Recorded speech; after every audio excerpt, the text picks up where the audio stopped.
ನಮಸ್ಕಾರ, ವನಶ್ರೀ ಚಾನಲ್ಗೆ ಸ್ವಾಗತ. ಹೊಸ ವಿಡಿಯೋ ತಂದಾಯಿತು. ಬನ್ನಿ, ಇವತ್ತು ನಿನ್ನ ಕತೆ ನನ್ನ ಜೊತೆ ಸೀರಿಯಲ್ಲು ಹೇಗೆ ಮೂವ್ ಆಗ್ತಿದೆ, ಏನು ಸ್ಟೋರಿ ನೋಡೋಣ. ಅದಕ್ಕಿಂತ ಮುಂಚೆ ನನ್ನ ವಿಡಿಯೋಕ್ಕೆ ಸಬ್ಸ್ಕ್ರೈಬ್ ಮಾಡಿಲ್ಲ ಅಂದರೆ ದಯವಿಟ್ಟು ಸಬ್ಸ್ಕ್ರೈಬ್ ಮಾಡ್ಕೊಳ್ಳಿ, ಹಾಗೆ ಒಂದು ಲೈಕ್ ಕೊಡಿ.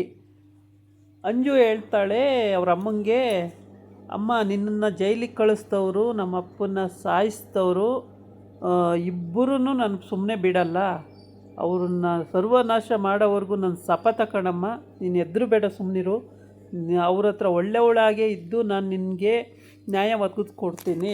ನಿನ್ನ ಇಷ್ಟೆಲ್ಲ ನನಗೆ ಮದುವೆ ದಿನವೂ ಕೂಡ ನಮ್ಮಮ್ಮ ಇಲ್ಲದಂಗೆ ಸ್ಟೇಷನಿಗೆ ಕರ್ಕೊಂಡೋಗಿ ಇದು ಮಾಡಿದ್ದಂಥ ಅಜ್ಜಿ ತಂಗೂ ಬಿಡಲ್ಲ.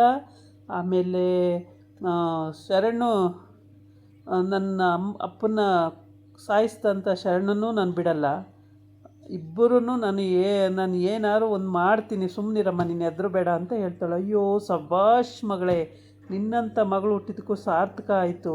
ನಾನು ಏನೋ ಅಂದ್ಕೊಂಡಿದ್ದೆ ಅಂಜು, ನೀನು ಇಷ್ಟರ ಮಟ್ಟಿಗೆ ನನ್ನನ್ನು ಫಾಲೋ ಮಾಡ್ತೀಯ ಅಂದರೆ ಅದಕ್ಕಿಂತ ಭಾಗ್ಯ ಬೇರೊಂದಿಲ್ಲ. ನಿಜವಾಗ್ಲೂ ನೀನು ನನ್ನ ಅದೃಷ್ಟ ದೇವತೆ ಕಣಮ್ಮ ಅಂತ ಹೇಳ್ತಾಳೆ. ಹೌದಮ್ಮ, ಇವತ್ತು ನಿನ್ನೆ ರಿಸೆಪ್ಷನ್ ನಿಂತೋಗಿದೆಯಲ್ಲ, ಅದು ಇವತ್ತಿದೆ. ಇವತ್ತು ರಿಸೆಪ್ಷನಿಗೆ ರೆಡಿ ಆಗಬೇಕು, ನೀನು ಹೋಗಮ್ಮ, ರೆಡಿ ಆಗು ಅಂತ ಹೇಳ್ತಾಳೆ. ಆಮೇಲೆ ಸರಿ ಅಂತ ಹೇಳ್ಬಿಟ್ಟು ಹೋಗ್ತಾಳೆ ಇವಳು. ಅವರಮ್ಮ ಹೋಗ್ತಾಳೆ, ಇವಳು ರೆಡಿ ಆಗೋಕ್ಕೆ ತಯಾರಿ ನಡೆಸ್ತಿದ್ದಾಳೆ.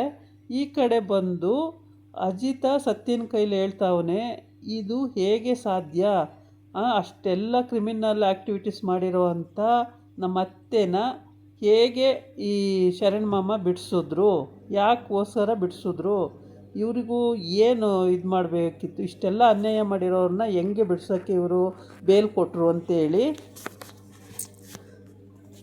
ಅಜಿತ ಕೇಳ್ತಾವನೆ. ಸತ್ಯ ಏನೂ ಮಾತಾಡ್ತಾ ಇಲ್ಲ, ಸುಮ್ಮನೆ ಕತ್ತಿಂಗ್ ಅಂತಿದ್ದಾನೆ. ಅವನಿಗೂ ಏನೂ ಐಡಿಯಾ ಹೊಳಿತಾ ಇಲ್ಲ. ಆದರೆ ಇಲ್ಲಿ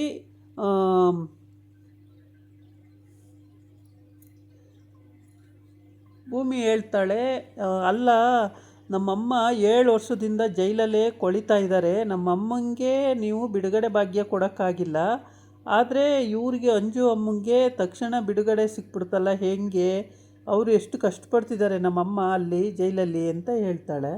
ಅದಕ್ಕೆ ಅಜಿತ್ ಹೇಳ್ತಾನೆ, ಏನೂ ಮಾತಾಡೋಕ್ಕಾಗ್ತಿಲ್ಲ ಅವನಿಗೆ, ಎಲ್ಲಿ ತಪ್ಪಾಗಿದೆ ಅಂತಲೂ ಗೊತ್ತಾಗ್ತಿಲ್ಲ. ಆಮೇಲೆ ಇಲ್ಲಿ ಅಪ್ಪು 3 ದಿನಕ್ಕೆ ಅವಳು ಒಬ್ಬಳೇ ಬರ್ತಾಳೆ ಅಷ್ಟೇ ಹೊರತು ಅವಳ ಗಂಡ ಬರ್ತಾ ಇರಲಿಲ್ಲ, ಇಲ್ಲಿವರೆಗೆ ಬಂದೇ ಇಲ್ಲ ಅವಳ ಗಂಡ. ಇವಾಗ ಅವಳ ಗಂಡನ್ನ ಫೋನ್ ಮಾಡಿ ಕರ್ಸ್ಕೊಂಡಿದ್ದಾರೆ, ಏನು ಸಮಸ್ಯೆ ಕೇಳೋಣ ಅಂತೇಳ್ಬಿಟ್ಟು.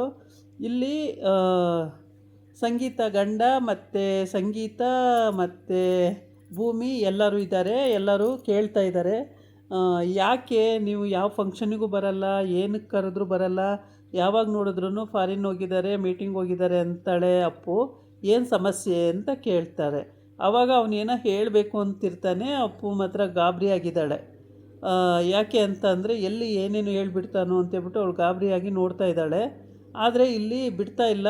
ಅಜ್ಜಿನೂ ಕೂಡ ಕೇಳ್ತಾ ಇದೆ, ಯಾವಾಗ ನೋಡಿದ್ರೂ ನೋಡಪ್ಪ ನೀನು ಬರಲ್ಲ, ಏನು ಸಮಸ್ಯೆ, ಯಾಕೆ ಬರಲ್ಲ, ಫಂಕ್ಷನ್ಗಳಿಗೆಲ್ಲ ಹೇಳ್ದಾಗ ಬರೋದೇ ಇಲ್ವಲ್ಲ, ಇಲ್ಲೇ ಇದ್ದರೂ ಕೂಡ ಬರಲ್ಲ ಅಂದರೆ ಏನು ಅರ್ಥ ಇದು ಅಂತ ಅಜ್ಜಿ ಕೇಳ್ತಾ ಇದೆ. ಅದಕ್ಕೆ ಅವನು ಬಾಯಿ ತೆಗಿತಾನೆ, ಹೇಳಬೇಕು ಅಂತೇಳಿ ಇನ್ನೂ ಹೇಳಿಲ್ಲ. ಮತ್ತು ಶರಣ್ ಕೇಳ್ತಾನೆ, ಏನಾಗೀತೆ ನಿಮ್ಮ ಸಂಬಂಧದಲ್ಲಿ, ನಿಮ್ಮ ಸಂಸಾರದಲ್ಲಿ ಸಮಸ್ಯೆ ಏನು, ಏನಕ್ಕೋಸ್ಕರ ಹಿಂಗೆ ಅಂತನೂ ಅವನು ಕೇಳ್ತಾನೆ. ಅದಕ್ಕೂ ಆನ್ಸರು ಇನ್ನೂ ಕೊಟ್ಟಿಲ್ಲ. ಆಮೇಲೆ ಸಂಗೀತ ಕೇಳ್ತಾಳೆ, ನಾವು ಎಷ್ಟೊಂದು ಫಂಕ್ಷನ್ಗಳು ಮಾಡ್ತಾನೆ ಇರ್ತೀವಿ, ಎಲ್ಲ ಫಂಕ್ಷನಿಗೂ ನೀವು ಬರಲಿ ಅಂತ ಎಷ್ಟು ಆಸೆ ಇರುತ್ತೆ, ಆದರೆ ನೀವು ಯಾವ ಫಂಕ್ಷನಿಗೂ ಬರೋದೇ ಇಲ್ಲ, ಬೇಜಾರಾಗ್ತಿರುತ್ತೆ ಕೆಲವೊಂದು ಟೈಮು, ನನಗೆ ಹುಷಾರಿರಲಿಲ್ಲ, ಕೋಮಕ್ಕೆ ಹೋದಾಗಲೂ ಕೂಡ ನೀವು ಬಂದು ನೋಡಲಿಲ್ಲ. ಶರಣ್ ಹೇಳ್ತಾನೆ, ನಿಮ್ಮ ಅತ್ತೆಗೆ ಹುಷಾರಿರಲಿಲ್ಲ, ನಿಮ್ಮ ಅತ್ತೆ ಕೋಮಕ್ಕೆ ಹೋದಾಗಲೂ ನೀವು ಬಂದು ನೋಡಲಿಲ್ಲ, ಏನು ಕಳಿ ಎಂದಿರೆ, ಯಾಕೆ ಅಂತ ಕೇಳ್ತಾನೆ.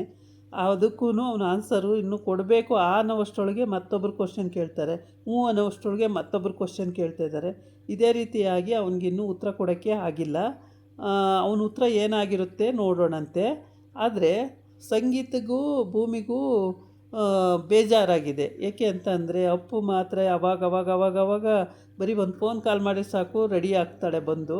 ಆದರೆ ಅಳಿಯಂದಿರು ಮಾತ್ರ ಬರೋದೇ ಇಲ್ವಲ್ಲ, ಯಾಕೆ ಅಂತ ಹೇಳ್ಬಿಟ್ಟು ಇವ್ರಿಗೂ ತುಂಬ ತಲೆ ಕೆಟ್ಟೋಗಿದೆ. ಆದರೆ ಅವಳು ಮಗಳ ಮುಂದೆ ಹೇಳೋಕ್ಕಾಗಲ್ಲ, ಹಾಗಾಗಿ ಸುಮ್ಮನೆ ಇದ್ಲು. ಇವತ್ತು ಹೇಳ್ತಾ ಇದ್ದಾಳೆ, ಅಳಿಯಂದ್ರಿಗೆ ಬರಬೇಕು ನೀವು, ಬಂದು ಹೋಗ್ತಾಯಿದ್ರೆ ಚೆನ್ನಾಗಿರುತ್ತೆ, ಸಮಸ್ಯೆ ಏನು ಅಂತಲೂ ನಮಗೂ ಗೊತ್ತಿಲ್ಲ ಅಂತ ಹೇಳ್ಬಿಟ್ಟು. ಆಮೇಲೆ ಅಜಿತ ಅಲ್ಲಿ ತಲೆ ಕೆಡ್ಸ್ಕೊಂಡಿದ್ದಾನೆ, ಭೂಮಿ ಇಲ್ಲಿ ತಲೆ ಕೆಡ್ಸ್ಕೊಂಡಿದ್ದಾಳೆ. ಶಾರದಾ ಬಂದು ಭೂಮಿ ನಿಲ್ಸ್ಕೊಂಡು ಹೇಳ್ತಾಳೆ, ನೀನು ನನ್ನ ಮಗಳು ಅಂತೇಳಿ. ಭೂಮಿ ಹೌದಲ್ಲ, ಯಾವಾಗಲೂ ಹಂಗೆ ಅಂತಿರ್ತಾರೆ, ತುಂಬ ಖುಷಿ ಆಗುತ್ತೆ ನನ್ನ ಮಗಳು ಅಂದ ತಕ್ಷಣ ನಂಗೆ ಸಖತ್ ಖುಷಿ ಆಗುತ್ತೆ ಅಂತ ಭೂಮಿ ಹೇಳ್ತಾಳೆ. ಆದರೆ ಅವಳು ನಿಜವಾಗ್ಲೂ ನನ್ನ ಮಗಳು ಅಂತ ಹೇಳ್ತಲೇ ಇರ್ತಾಳೆ. ಶರಣು ನನ್ನ ಗಂಡ, ನೀನು ನನ್ನ ಮಗಳು ಅಂತ ಹೇಳ್ತಲೇ ಇರ್ತಾಳೆ. ಅದು ಎಷ್ಟೇ ಹೇಳಿದ್ರೂ ಇವಳು ನಾನು ಕರ್ಕೊಂಡು ಬಂದಿದ್ದೀನಲ್ಲ ಅದಕ್ಕೆ ಹಂಗಂತಾರೆ, ಕರ್ಕೊಂಡು ಬಂದಿದ್ದೀನಲ್ಲ ಅದಕ್ಕೆ ಹಂಗಂತಾರೆ ಅಂದ್ಕೊಂಡು, ಹೌದು ಅಮ್ಮ ನೀವೇ ನಮ್ಮಮ್ಮ ಅಂತ ಸುಮ್ಮನೆ ತಮಾಷೆಗೆ ಮೇಲ್ತರೆಗೆ ಹೇಳ್ತಾಳೆ.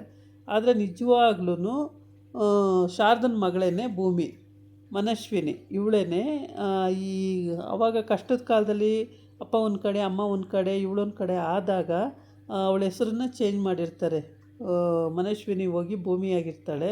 ಹಂಗಾಗ್ಬಿಟ್ಟು ಭೂಮಿ ಭೂಮಿ ಅಂತಲೇ ಕರೀತಾರಲ್ಲ, ಎಲ್ಲರೂ ಭೂಮಿ ಅಂತಲೇ ಕರೆಯೋದಾಗೋಗಿದೆ. ಯಾರೂ ಅವಳು ಮನಸ್ವಿನಿ ಅಂತ ಒಬ್ಬರು ಕರೆದೇ ಇಲ್ಲ ಇಲ್ಲಿವರೆಗೂ. ಆದ್ದರಿಂದ ಸಂಗೀತಗಂತೂ ಸೊಸೆ ಅಂದರೆ ಅಚ್ಚುಮೆಚ್ಚು, ಅಷ್ಟು ಇಷ್ಟ ಅವಳು. ಆ ಸಂಗೀತ ಯಾವಾಗಲೂ ಏನೇ ಮಾಡೋದಾದ್ರೂ ಒಂದು ವಿಷಯಕ್ಕಾದರೂ ಸೊಸೆ ವಿಷಯ ಎತ್ತುತ್ತಾಳೆ. ಭೂಮಿ ಹಂಗೆ ಭೂಮಿ ಹಿಂಗೆ ಅಂತ. ಅಪ್ಪು ಕೂಡ ಇವಾಗ ಬಂದಿಯಾಳೆ, ಆದರೆ ಗಂಡನಿಗೆ ಏನು ಹೇಳೋಕ್ಕಾಗ್ತಾಯಿಲ್ಲ, ಇನ್ನೂ ಹೇಳಿಲ್ಲ.